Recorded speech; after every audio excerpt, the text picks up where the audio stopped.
ഈ വിദ്യാഭ്യാസം നിങ്ങൾ എന്തേരെ പഠിച്ചപ്പോ?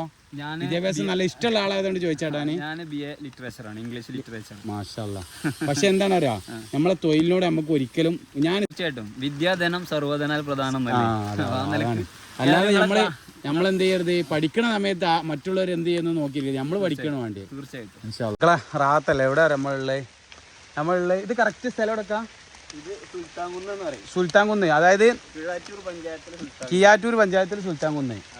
ഈ കിയാറ്റൂർ താത്ത ഉണ്ടല്ലോ ഈ ഒരു വീഡിയോ ചെയ്യണ, അത് ഏത് ഭാഗത്ത അറിയോ? പാണ്ടിക്കാട് കുഞ്ഞാന്റെ വീട്. പാണ്ടിക്കാട് കുഞ്ഞാന്റെ വീട് ഇവിടുന്ന് ഒരു 5 കിലോമീറ്റർ അപ്പുറത്ത്. 5 കിലോമീറ്റർ അപ്പുറത്താണ്. ഇൻഷാല്ലാ പാണ്ടിക്കാട് കുഞ്ഞാന്റെ വീടിന്റെ തൊട്ടടുത്തായിട്ടുള്ള ഇവിടുന്ന് 5 കിലോമീറ്റർ ഉള്ളൂ. നമ്മളുള്ളത് സത്യം പറഞ്ഞാൽ ഉൾഭാഗത്ത് കാട്ടിൻ്റെ ഉള്ളിലാട്ടാ. ഇവിടെ അടുത്ത് വീടുണ്ട് എവിടെയെങ്കിലും? ഒരു കിലോമീറ്റർ പോയി കഴിഞ്ഞാൽ അവിടെ വീടുണ്ട്. ഇവിടുന്ന് 1 കിലോമീറ്റർ പോകണം ഒരു വീട് കിട്ടണം. ഇൻഷാല്ലാ നമ്മൾ വിശദമായിട്ട് ചോദിക്കാം. എന്തായാലും ആ ഒരു ടാപ്പിംഗ് അല്ല ഇതിന് കുറച്ച് ടാപ്പിംഗ് തൊഴിലാളികളാണ്. നിങ്ങൾ തന്നെ ഈ ഭൂമി ലീസിന് എടുക്കുക. ആരെടുത്താ ലീസിന് എടുക്കണേ? ഒരു മിനിറ്റ് കേട്ടോ.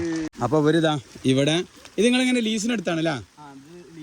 ഇത് എങ്ങനെയാണ് കണക്ക്? എങ്ങനെ ഇതിന്റെ ഏകദേശം? അത് മരത്തിനനുസരിച്ചാണ്. എന്നാലും എത്ര മരം ഉണ്ട് ഇവിടെ ഏകദേശം? ഇവിടെ ഏകദേശം 900 മരം ഉണ്ട്. 900 മരങ്ങൾ ഈ ഇതിലുണ്ട്. ഇത് എത്ര ഏക്കർ ഭൂമിയാ? ഇതൊരു 5.5 ഏക്കർ ഭൂമിയുണ്ട്. 5.5 ഏക്കർ ഭൂമിയുണ്ട്. ഇതിപ്പോ നിങ്ങൾ ചെയ്യണേ, ഞങ്ങൾക്ക് ഇതിന്റെ ഡീറ്റെയിൽ അറിയില്ല, അതുകൊണ്ട് ചോദിക്കുന്നത്. എങ്ങനെയൊക്കെ പരിപാടി? ഇതിപ്പോ ഞങ്ങള് ഫസ്റ്റില് ടാപ്പിംഗ് തുടങ്ങുകയാണ്. ഫസ്റ്റ് ടാപ്പിംഗ് തുടങ്ങും. പ്ലാസ്റ്റിക് ഇട്ട് ഫസ്റ്റ് തെളിയിക്കുക ഇതിന് പറയും. തെളിയിക്കുമ്പോൾ ഇങ്ങനെയും വെട്ട, പിന്നെ കത്തി പ്ലാസ്റ്റിക് തട്ടാതെ ഇങ്ങനെയും കത്തി പിടിക്കാം, ഇങ്ങനെയും തെളിയിക്കാം. ഇതിപ്പോ എന്താ വെച്ചാല് ഫസ്റ്റിൽ വെട്ടായതുകൊണ്ട് നമ്മളിങ്ങനെ തെളിയിച്ചു വെട്ട. ഇതിന്റെ മുമ്പ് വേറെ ആളാണ് ഇത് വെട്ടിയിരുന്നത്. ഇപ്രാവശ്യമാണ് നമ്മൾ എടുത്തത്. ഈ എടുത്തിന്റെ ശേഷം ഈ പ്ലാസ്റ്റിക് ഒക്കെ നിങ്ങൾ വെച്ച്? അതെ, പ്ലാസ്റ്റിക് ഒക്കെ ഞങ്ങൾ പിന്നെ ഇട്ടാണ്. ഇതെന്താ ശരിക്കും ഈ സാധനം എന്താ? ടാറ? ഇത് ഒരു സൈസ് പശയാണ്. റബ്ബറിന് പ്ലാസ്റ്റിക് ഇടുന്ന പശയാണ്. ഇതിനിപ്പോ നിങ്ങൾക്ക് കിട്ടാനായിട്ടില്ല? ഇല്ല, ഇപ്പൊ ഇതിന് പിന്നെ പാലിപ്പോ ഇന്ന് തെളിയിച്ചു. ഇനി 2 ദിവസം 2 വെട്ട് കൂടി കഴിഞ്ഞാൽ പാലെടുക്കും. പിന്നെ അത് കൊണ്ടുപോയി ഷീറ്റാക്കി. ഷീറ്റ് ചെയ്യണ പ്രോസസ്സ് നിങ്ങൾ അടുത്ത പണി നോക്കിക്കോട്ടെ. നിങ്ങൾ പണി ഇങ്ങനെ നടക്കണേ, എൻ്റെ വീഡിയോ എടുക്കണതിൻ്റെ ഇടയിൽ കൂടി. ഷീറ്റ് ചെയ്യണ പ്രോസസ്സ് എവിടെ വെച്ചിട്ടാണ് നടത്തല്? ഷീറ്റ് ഞങ്ങൾ ഇവിടുന്ന് പാല് കളക്ട് ചെയ്തിട്ട് പിന്നെ ഒരു ക്യാനിലാക്കിയാണ്ട് ഇവിടുന്ന് ഒരു 3 കിലോമീറ്റർ അപ്പുറത്ത് ഷീറ്റൊക്കെ ആക്കുന്ന ഒരു സ്ഥലമുണ്ട്. നിങ്ങൾക്ക് തന്നെ സ്ഥലമുണ്ട് അതിന്? ഇല്ല, നമുക്ക് സ്വന്തമായിട്ടില്ല. ഒക്കെ നമ്മള് പിന്നെ പാട്ടത്തിനെടുത്ത് ചെയ്യാണ്. അങ്ങനെ ചെയ്യാം. അത് ഈ ഷീറ്റ് ആക്കുന്ന സ്ഥലം അവിടെ സെപ്പറേറ്റ് കൊടുക്കല, പുറത്ത് കൊടുക്കലാണ്? അല്ല, ഷീറ്റ് ആക്കും. നമ്മള് ഷീറ്റ് ആക്കിയതിന് ശേഷം നമ്മള് സെപ്പറേറ്റ് കൊടുക്കണം. വേറെ എവിടെ നിങ്ങൾക്ക് ഇതുള്ളത്? ഞങ്ങൾക്ക് ഇപ്പോൾ ഇവിടുന്ന് ഒരു 2 കിലോമീറ്റർ അപ്പുറത്ത് വേറെ ഇതുപോലെ റബ്ബറുകളുണ്ട്. കൂലിക്ക് പണിയെടുക്കണോണ്ട് ലീസിന് എടുക്കുന്നുണ്ട്. നിങ്ങൾക്ക് എങ്ങനെയാണ്, കൂലിക്ക് പണിയെടുത്താലാണോ മെച്ചം, അത് ലീസിന് എടുത്താലാണോ നല്ലത്? അത് ലീസിന് എടുക്കുമ്പോൾ ചിലപ്പോൾ ഭാഗ്യം ഉണ്ടെങ്കിൽ വിലയൊക്കെ ഉണ്ടെങ്കിൽ നമുക്ക് ചിലപ്പോൾ കുറച്ചധികം വരുമാനം കിട്ടും. നേരെ വെച്ച് പിന്നെ അല്ലാത്ത രൂപത്തിൽ ചെയ്യുകയാണെങ്കിൽ നമ്മൾ പിന്നെ കൂലിക്ക് പണിയെടുക്കുകയാണെങ്കിൽ ഇപ്പോൾ ഇതുവരെ ഒരു മരത്തിന് 2.5 രൂപയായിരുന്നു വെട്ടി പാലെടുത്ത് ഷീറ്റ് അടിക്കുന്നതിന്. ഒരു മാസം അത് എങ്ങനെയാണ്? ഒരു ദിവസത്തിന് ഒരു മരം വെട്ടി പാലെടുത്ത് ഷീറ്റ് അടിക്കുന്നതിന് 2 രൂപ 50 പൈസ. അതിപ്പോ യൂണിയനൊക്കെ വന്നുകൊണ്ട് KRTU എന്ന് പറഞ്ഞിട്ടൊരു യൂണിയൻ ഉണ്ട്, കേരള റബ്ബർ ടാപ്പേഴ്സ് യൂണിയൻ.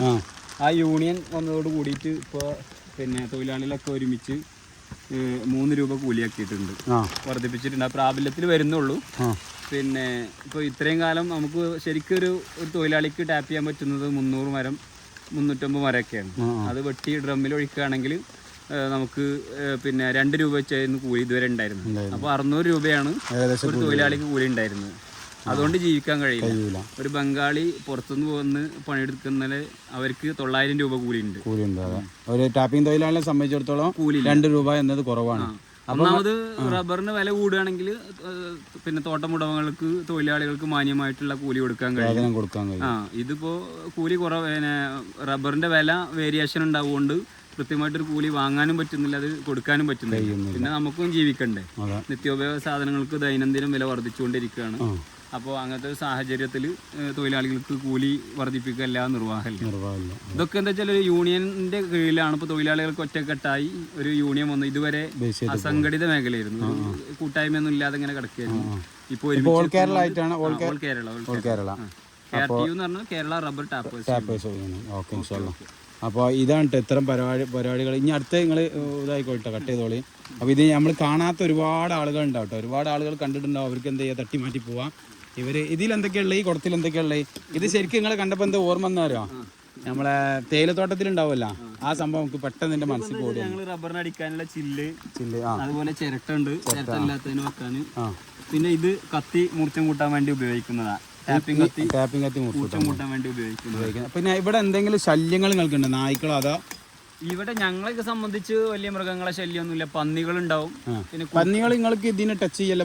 പക്ഷെ ഞങ്ങൾ രാവിലെ ടാപ്പിങ്ങിന് ഇറങ്ങുമ്പോൾ ഇപ്പോൾ ഒരുപാട് തൊഴിലാളികൾ വണ്ടിയിൽ യാത്ര ചെയ്യുമ്പോൾ ബൈക്കിൽ ടാപ്പിങ്ങിന് പോകുമ്പോൾ പിന്നെ പന്നി തട്ടി മറിഞ്ഞ് ഒരുപാട് അപകടങ്ങൾ സംഭവിച്ചിട്ടുണ്ട്.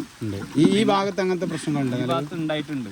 ഞാൻ തന്നെ ഒരു ദിവസം ടാപ്പിങ്ങിന് പോകുമ്പോൾ പന്നി പെട്ടെന്ന് കുറുകെ ചാടി പിന്നെ എന്തോ ഒരു ഭാഗ്യത്തിനാണെന്ന് രക്ഷപ്പെട്ടത്.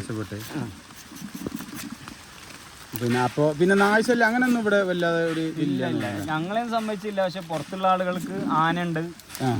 ഈ ഭാഗത്തുണ്ട് ആന? പുലി ഉണ്ടായിരുന്നു. പുലി ഒരു പിന്നെ കഴിഞ്ഞ വർഷം പുലിനെ കണ്ടിട്ട് പാലെടുക്കുന്ന ഒരു പിന്നെ അങ്ങനെ ടാപ്പിങ്ങാരൻ്റെ ഭാര്യ പാലെടുക്കാൻ വേണ്ടി വന്നിരുന്നു. അപ്പോൾ വന്ന സമയത്ത് പുലിയെ കണ്ട് ബോധം നഷ്ടപ്പെട്ട് വീണ് പിന്നെ ആൾക്കാരൊക്കെ ഓടിക്കൂടി ശബ്ദം ഉണ്ടാക്കിയിട്ടാണ് അത് പേടിച്ച് നിലവിളിച്ചിട്ടാണ് പിന്നെ അങ്ങനെ ഭയപ്പെട്ട് കണ്ട് വീണത്. അല്ല സത്യം പറഞ്ഞാൽ ഞാൻ ഇങ്ങോട്ട് വരുമ്പോൾ എൻ്റെ ലോറിക്ക് വളരെ ദുർഘടമായൊരു പാത ഇങ്ങോട്ട് കയറിയെന്ന് പറഞ്ഞാല് ചെറിയ റോഡാണെങ്കിലും കുറഞ്ഞ റോഡാണെങ്കിലും വളരെ മോശപ്പെട്ട റോഡാണ്. ആ കയറിയപ്പോൾ തന്നെ ഞാൻ അവരോട് പറഞ്ഞു ശരിക്ക് പുലി ഉള്ളത് നോക്കിക്കൊണ്ടിട്ടാന്ന്. അത് കണ്ടപ്പോൾ തന്നെ ഒരു ഇട്ടിലേക്ക് വന്ന്. നിങ്ങളുടെ പേരെന്താ? എൻ്റെ പേര് ഹനീഫ. ഹനീഫ. അല്ല ആദ്യം ചോദിക്കേണ്ട സംഭവം അവസാനമാണ് ചോദിച്ചത്. ഞാൻ എന്താ നിങ്ങൾ ഈ തൊഴിൽ ഇങ്ങനെ ചെയ്യുമ്പോൾ അതൊരു ഭംഗിയാണല്ലോ കാണാനേ. ആദ്യം കാണുന്നവനക്കൊരു ഭംഗിയാണിത്. അപ്പോൾ ഹനീഫ, സ്ഥലം കറക്റ്റ്? സ്ഥലം കിഴാറ്റൂർ പഞ്ചായത്തിലെ നെന്മിനി എന്ന് പറഞ്ഞ സ്ഥലത്താണ്. നെന്മിനി അല്ലേ? നെന്മിനി സുൽത്താൻ കുന്ന് എന്നാണ് സ്ഥലത്തിന്റെ പേര്. നെന്മിനി സുൽത്താൻ കുന്ന്. അതെ അതെ. നിങ്ങൾ എത്ര പേരാണ് ഇത് മൊത്തത്തിൽ എങ്ങനെ എടുക്കാറ്? നിങ്ങള്? ഞങ്ങള് ഇപ്പോ ഇതിന്റെ കൂടെ ഡിഗ്രിക്ക് പഠിക്കുന്ന കുട്ടികളുണ്ട്, പിന്നെ ഫസ്റ്റ് ഇയർ സെക്കൻഡ് ഇയർ പഠിക്കുന്ന കുട്ടികളുണ്ട്, പിന്നെ ക്ലാസ് പഠനം കഴിഞ്ഞ കുട്ടികളുണ്ട്. പഠിക്കാൻ പോകുന്ന കുട്ടികൾ ഒരു 3-3:30 വരും. അവർ 8 മണിയാകുമ്പോൾ കോളേജിൽ പോകാൻ വേണ്ടി പോകില്ല, ഒക്കെ മാറ്റി റെഡി ആയി പോകും. അപ്പോൾ ഒക്കെ ഗാന്ധിജി പറഞ്ഞ സിസ്റ്റമാണ്. വിദ്യാഭ്യാസം സ്വയം തൊഴിൽ പര്യാപ്തമാവണം. ഞാൻ സിവിലാണ്, ഞാൻ അങ്ങനെ പഠിച്ചതാണ്. ഞാൻ സിവിലാണ്, ഓട്ടോറിക്ഷ ഓടിച്ച് പഠിച്ചതാണ്. ഞാൻ ഏകദേശം 34 കുട്ടികൾ പണി പഠിക്കാൻ വേണ്ടി വന്നിരുന്നു എൻ്റെ കൂടെ. അതിലിപ്പോ ഒരു 10-20ഓളം ആളുകൾ ഒറ്റക്ക് ജോലി ചെയ്യുന്നു. കുടുംബം അനിയിപ്പോ വലിയൊരു അങ്ങനെയാണ് വേണ്ടത്. മറ്റുള്ളവർക്ക് കൂടി നമ്മൾ പകർന്നു കൊടുക്കുക, നമ്മളെ അറിവ് നമ്മൾ മറ്റുള്ളവർക്ക് കൂടി പകർന്നു കൊടുക്കുക എന്നുള്ളതാണ് ശരിക്ക്. അപ്പൊ ഇത് ഈ സാധനങ്ങളൊക്കെ നിങ്ങൾ പുതിയത് സെറ്റ് ചെയ്തതാണോ അതോ പഴയതുണ്ട്? ഇങ്ങനെ ഓരോ വർഷം കഴിയുമ്പോൾ നമ്മൾ താഴത്തേക്ക് ഇറക്കി കൊണ്ടുപോകില്ല. മനുഷ്യല്ല എന്തായാലും പ്രയാസങ്ങളൊന്നും ഇല്ലാതെ അനിയിപ്പോൾ ഒരുപാട് കാലം എന്തായിട്ട് ഈ തൊഴിൽ ചെയ്യട്ടെ. അതേപോലെ തന്നെ മറ്റുള്ളവർക്ക് പഠിക്കാനും അതേപോലെ ഈ വിദ്യാഭ്യാസം. നിങ്ങൾ എന്തേലും പഠിച്ചപ്പോ? വിദ്യാഭ്യാസം നല്ല ഇഷ്ടമുള്ള ആളായതുകൊണ്ട് ചോദിച്ചാട്ടാണ്. ഞാൻ BA ലിറ്ററേച്ചർ ആണ്, ഇംഗ്ലീഷ് ലിറ്ററേച്ചർ. മാഷാഅല്ലാ. പക്ഷെ എന്താണ് അറിയാം, നമ്മളെ തൊഴിലിനോട് നമുക്ക് ഒരിക്കലും, ഞാൻ സത്യം പറഞ്ഞാൽ ഈ പുള്ളിത്തിന് എടുത്തിട്ടുണ്ടാവില്ല. ഞാൻ സിവിലാ, ഡ്രാഫ്റ്റ്സ്മാൻ ആണ് ഞാൻ. പക്ഷെ നമുക്ക് എന്ത് ചെയ്യണ്ട, നമ്മൾ പഠിച്ചിട്ട് ജോലിക്ക് പോകണം. തീർച്ചയായിട്ടും. അല്ല നിങ്ങളെ അഭിപ്രായം എന്താ? തീർച്ചയായിട്ടും. വിദ്യാധനം സർവ്വധനാൽ പ്രധാനം. അല്ലാതെ നമ്മളെന്ത് ചെയ്യരുത്, പഠിക്കണ സമയത്ത് മറ്റുള്ളവർ എന്ത് ചെയ്യുന്നു നോക്കിയിരിക്കും, നമ്മൾ പഠിക്കണം വേണ്ടി. തീർച്ചയായിട്ടും. സമീർ വാക്കയിൽ. തീർച്ചയായിട്ടും. സമീർ വാക്കയിൽ.